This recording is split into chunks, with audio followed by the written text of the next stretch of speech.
How we doing? I am your host, Robert T. Gardner Jr., also known as Dr. Rob. Welcome to Station BOB. And let me tell you a little about thee. I am a kid from a Harlem hood who turned out good. I got educated like I should. Now I know how to help you grow to become the best of your being in life, love, and work. With that said, I am here to provide you with some clarity associated with the perplexity of the challenges in your life, love, and work. So, without further ado, let's get down on it. Enjoy the show.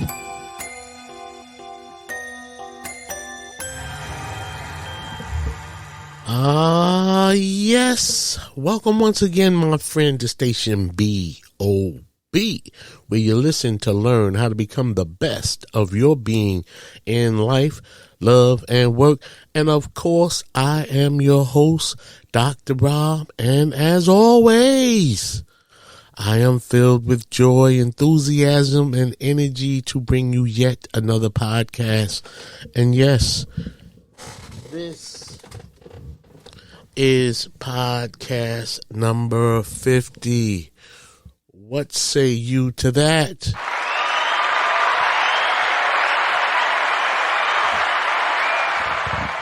Yeah, thank you. Thank you so much. I mean, podcast number 50.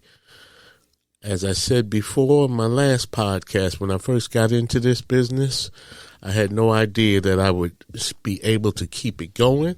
And I want to thank you so much for all the support and love that you have shown to this podcast, to Station BOB. And I'm going to continue to work to bring you the best content and the best insight to help you become the best of your being in life, love, and work. And unfortunately, I'm going to start yet another show with a heavy heart. As by now we all know about the mass shooting at the elementary school in Uvalde, Texas. And I just want to send my condolences to the families and friends and the children. And you know, at this point, I'm lost for words. And so on these type of mass shootings and killings. But what I really want to say is this is why I talk about emotional intelligence all the time. Because a lack of emotional intelligence, which doesn't say that you are not intelligent, it just says that it decreases one's ability to handle tough situations. And so our emotions are something that we must be more aware of and understand that we can take control of, because there's no way in hell that anybody should be so mad, so hurt, so frustrated that they decide to go into a school building or any building, a supermarket, and decide that they're going to just let off on third and fourth grade children and teachers. No, there is no frustration, anger in the world. And by golly, if you are that frustrated and you cannot handle that, get some help. Get some help. Enough is enough. And so, although today we're not really talking about what happened in Uvalde, Texas, I just wanted to pay some homage to that situation. But this show is going to be similar. The topic of today's show, which I'll tell you in a minute, because before I get started, I just want to start off by using my newfound quote from Michael Jackson. Can it be that I stayed away too long? Did I leave your mind while I was gone? I certainly hope not. And so, with that said, I want to thank you again, my friend, for tuning in to Station BOB, where I have another special podcast for you today. And so, after you listen to this podcast, please tell a friend, tell a foe, heck, tell any and everybody you know to download Station BOB on Apple Podcasts, Spotify, and any other podcast application that you have access to. And this is a podcast where we provide content to make good people better, sad people glad, and sometimes we might even make you mad, but that is not our goal. Our goal is to pick you up, empower you, enlighten you, and most of all, have some fun with you. And so today's topic is about communication, and it's sort of tied to Uvalde, Texas, that incident, but it's not about that. It is just the idea of communication, also known as talking. So today we're going to talk about talking or not talking. Why is talking so damn hard for some people? And something like talking, you would think, should be so easy. Because first of all, it's free. It doesn't cost a dime. You can do it anywhere, on the phone, on the toilet, at home, at work, in a relationship, after the breakup of a relationship. As a matter of fact, since I mentioned relationships, did you know what is said to be one of the biggest problems in marriage or relationships? The lack of communication, aka the lack of talking. Yep, a marriage with two people whereby one may want to talk about the issues and the other may not want to talk about the issues. Or sometimes both people will not be willing to talk. Can you imagine that? And talking is probably the easiest thing we can do as humans. Yet in reality, in so many cases, it seems to be the hardest thing for us to do. And so that begs the question, why is talking so hard to do? Why is it so hard for us to communicate? Especially when it is the one thing that can help anybody solve any and all of the things that might be of concern to them. As I said earlier, the most common complaint amongst married couples is a lack of communication, also known as not talking. So again, I ask you the question, why is talking so hard to do? I mean, what's up with that? What do you think?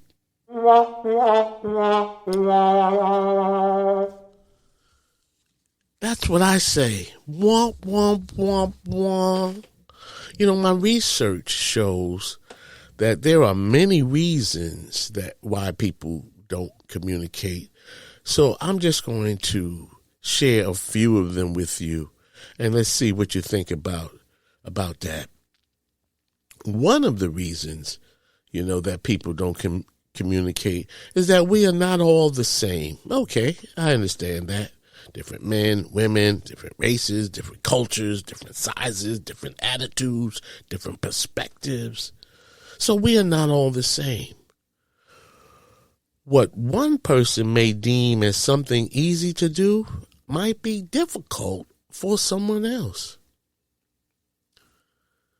Another reason is some people are just introverted and seem to be better off alone, and they cannot deal or interact with others effectively because they are so busy interacting with themselves.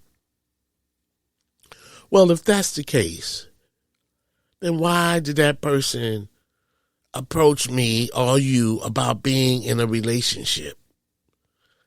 Golly, it seems to me that there should be more to it regarding not talking, not talking out the issues in the relationships.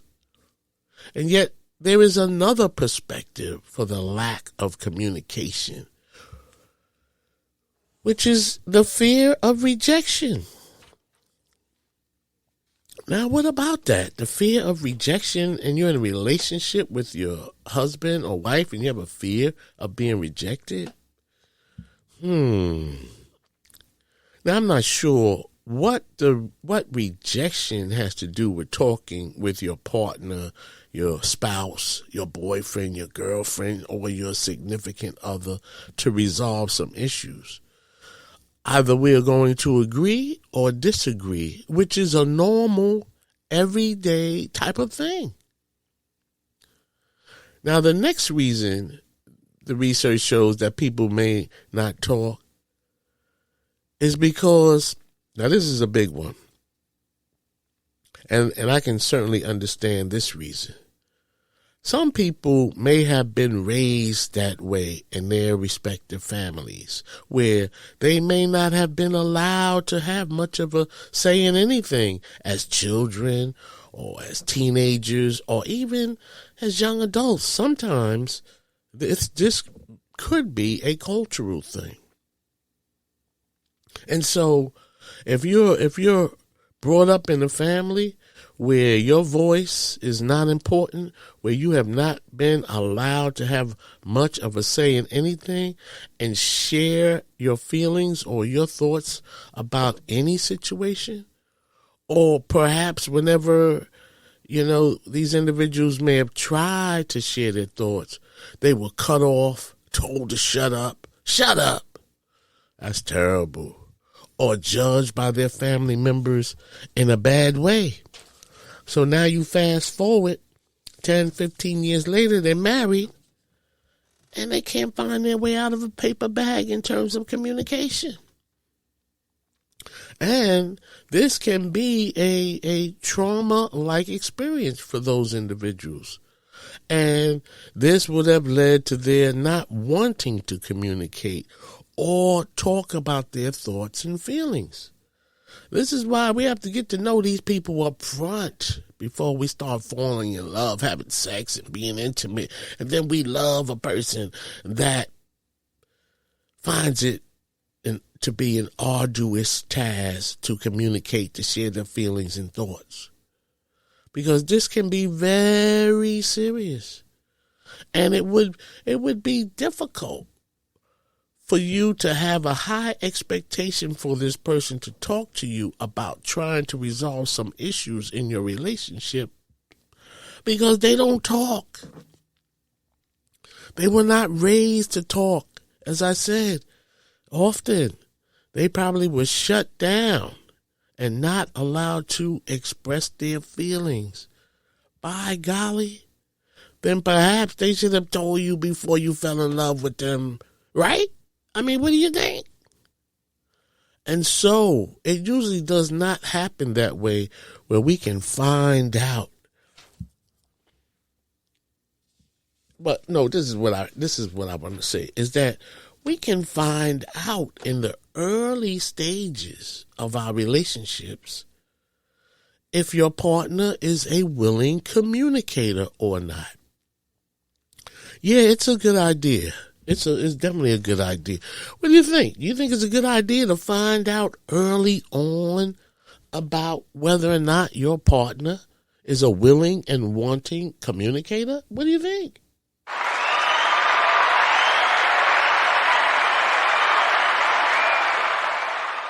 Yeah, I would say it's a good idea to find out up front. Before you fall in love, before the sex, before the intimacy. Find out up front if a person is or is not a good communicator, or more so than being a good communicator, more so of being a willing communicator, somebody that wants to communicate about what happened to the money. Why didn't you come home last night? So you didn't pay the electric bill? You didn't pay the gas bill? Why is my car gone? Why has my car been repossessed? You didn't tell me that my car was being repossessed. So you might ask, Dr. Rob, how do I find out at the beginning of a relationship if a person is a willing and wanting person, a person who wants to talk about the issues in your relationship? How do I find out early on? Well, I've talked about this on a number of occasions, and I'm going to answer that question on the other side of the break. Have you read any good books lately? Your host, Robert T. Gardner Jr., also known as Dr. Rob, is the author of 3 great books. In his first book, The Choices We Make, Robert takes a look at relationships to help readers learn how to have a good relationship with themselves before they can have good relationships with others. In his second book, Access Denied, Robert brings an eye-opening perspective about what happens to children and fathers when their relationships with the mothers of their children end on bad terms. Robert explores what he calls child porn, when a parent, usually the mother, uses a child as a weapon to hurt the other parent. Robert provides a Let Go lab in his book to help parents find positive ways to resolve their issues in the best interest of their children. Light Up Your Life is Robert's latest book. Robert writes about the fact that we are all born with a special God-given talent.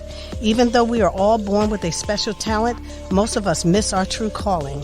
In this book, you will learn how to find your special talent and light up your life so that you can become the person you were born to be and live a more fulfilled, purpose-driven life. Books are available at barnesandnobles.com, amazon.com, and Robert's website, relationshipreadiness.org. Thank you, and back to the show. Okay, welcome back. And so just before the promo, I was talking about answering the question, how can you find out early on in the relationship, before the intimacy, before the sexual relations, and then you get in too deep, and then you find it hard to make a decision to get out because now you're in a scenario with a person who may perform well sexually, but not communicate about anything. And communication is the other part of the sexual relations, in that the sex is good and that's great, but the relationship would even be 10 times better if the communication was as good as the sex. That's right, I said it, because it is important to be able and willing and wanting to communicate. So the answer to that question as to how do you find out up front? Simply start off the relationship by talking about some of those things that are hard to talk about, like our childhood. You know, this is not a new discovery for U.S. station BOB. If you have listened to my podcast about relationships, how to weed out abusers, well, the same way we weed out abusers is the same way you weed out people who are not willing and wanting to communicate. And so you have to start off the relationship by talking about what for some of us might be the hard things to talk about. And that really is the point, where nothing should be hard to talk about. But because some of us have some traumatic childhood experiences, some ruptures in our childhood, like sudden death and loss of a parent, or maybe have been sexually molested, or have grown up in a house with physical and domestic abuse. So those type of things can and will affect your ability to want to communicate. And so it doesn't make you a bad person, but if you're in a relationship and you're with another person, it behooves both individuals to be communicating so that the relationship, the marriage can be sustained through tough times, hard times, good times, bad times. Communication is the key. And so, as I was saying, we have to ask those hard questions, like the questions about, tell me about Joey the little boy, tell me about Sheila the little girl, tell me about Susie the little girl, because as I always say, for many of us, that's where our life issues begin. It all starts with our families. And when your prospective mate, whoever they are, Taekwon, Madison, Caroline, Jordan, give me some other names here, Dylan, okay? When you first starting off in these relationships, you have to talk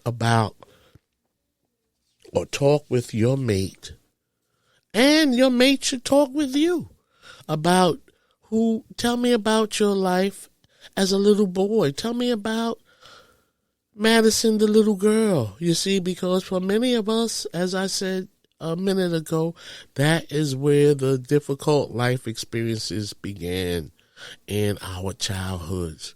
So when you ask your prospective new mate to tell you about their childhood, about their relationships with their fathers, about their relationships with their mothers, usually if that person is willing to share the good and bad childhood experiences with you, whatever they are, whatever they might be, and they do this voluntarily, you don't have to pry and to prod and to dig and have arguments about why you're asking these kind of questions.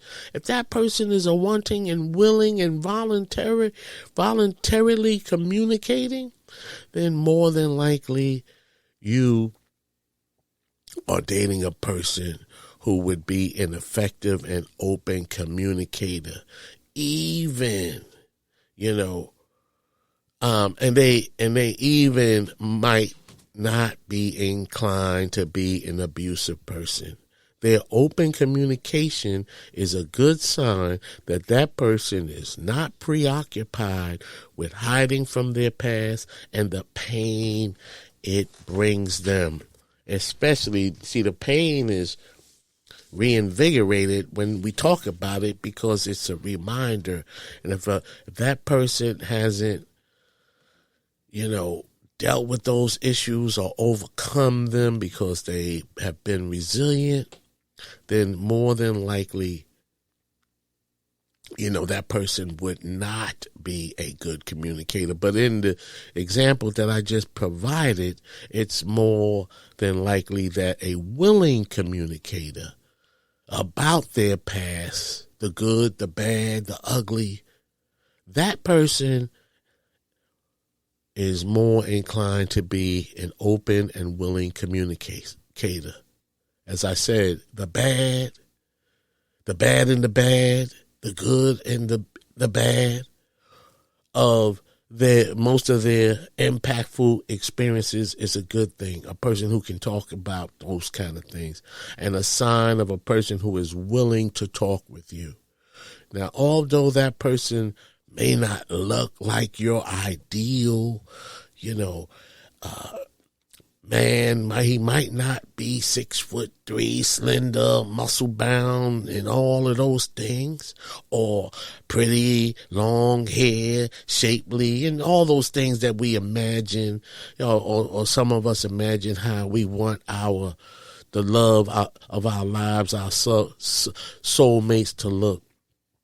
Although that person may not look like what you envision as the man or woman, that you might be physically attracted to, that person could be the man or woman of your dreams spiritually, especially if you want to be married for the long run. Whereas on the other hand, if your prospective mate is angered by your questions regarding, tell me about Madison or Jodeci or Sheila or Cindy, tell me about yourself as a little boy or a little girl. If this person is totally unwilling to talk to you about that part of their life, then that person more than likely may not be a willing and wanting communicator regarding the issues and concerns that you all will have that may arise in your relationship, in your marriage. And many times that person may have abusive tendencies as well. So take note that you can root out those who are not willing and wanting to communicate. Now, it doesn't mean that they're a bad person. It just means that they have some issues that they have not resolved. And if you are interested in having a relationship, being in a relationship with someone who is an open and willing communicator, then you need to find out if that person, you need to find out up front if that person is who he or she is, and if that is the person that you should be with. Because if not, I'm going to just be right up front. Get out and do not turn back. Get out. Be like, yo, Quadia, you kind of cute, bro. You kind of cute. But at this time, I'm just not ready for a full-blown relationship. And thank you for everything. And the same is true if Quadia has to say that to Madison or Cindy or Jacqueline or whoever your prospective mate might be. So you realize that you have committed to a person who will not communicate about the issues in your relationship, which they may have caused to occur as well. And so you can find out up front in the beginning. Okay? And so the moral of the story here is that we are all different, and we all are different as to the ways we are willing to communicate or not communicate. But remember, talking is easy. Talking is free. And you can talk anywhere. And so we already talked about a way to weed out the non-communicator. And so keep these things in mind. When it comes to talking, as I said, talking is free. It does not cost any money. You cannot get it from Amazon, the mall, and you don't have to work out or anything. All you have to do is be willing to talk in an effort to work things out. Talking is always good. As I said, talking is always good. Talking is like a medicine that you cannot get from your doctor. And when you talk about things, you always feel better. I'm just going to just say it. Absolutely. You always feel better when you talk about it. Talking is always good. Talking is the only way to resolve your issues. Talking is the only way to ease your emotional pain. Stop your pain or share your concerns with someone else. That's what talking does. You can stop your pain if you share your concerns with someone else to find out that you are not alone. And I am willing to bet that people who have committed suicide, mass murders, or have shown some other extreme impulsive behavior, if those people would have simply talked to another person, a group, a parent, a friend, a relative, a teacher, and or a counselor, I am willing to bet those people would have done something different. other than commit a mass murder. They would have done something different with their first action. So to talk or not to talk is not the question. To talk is the only thing to do, the only way to feel better when you are overwhelmed with bad feelings, bad ideas, bad thoughts, negative thoughts, and etc. Remember, talking is always good. It does not cost any money, and it will set you free from your grief. And with that said, I'm going to leave it right there. And I want to thank you once again, my friend, for walking with me, jogging with me, driving with me, being my ride or dying with me. Thank you so much. It is the Memorial Day weekend. I want to give a big ups to all of our veterans who have served to protect our rights and freedoms here in America. Thank God for democracy, although it seems like it's not working the way it was designed to work, but it's better than any other system. And so with that said, remember, happiness is a choice. Choose happiness. And you can get my podcast anywhere you listen to your other podcasts. And so with that said, remember, love is an action, not a word. And it's not supposed to hurt. And on that note, I'll talk to you later. Peace.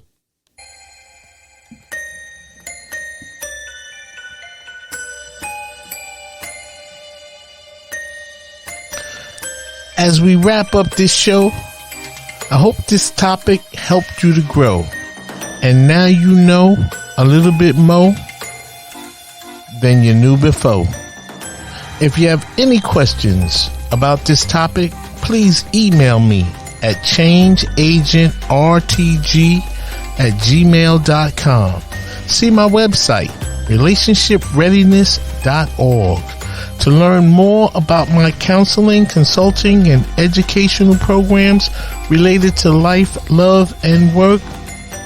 Finally, in the words of the late, great Reverend Dr. Martin Luther King Jr., if I can help somebody as I pass along, if I can cheer somebody with a word or song, if I can show somebody he is traveling wrong, then my living will not be in vain. Until we meet again, do the right thing when nobody is looking. Peace, beloved.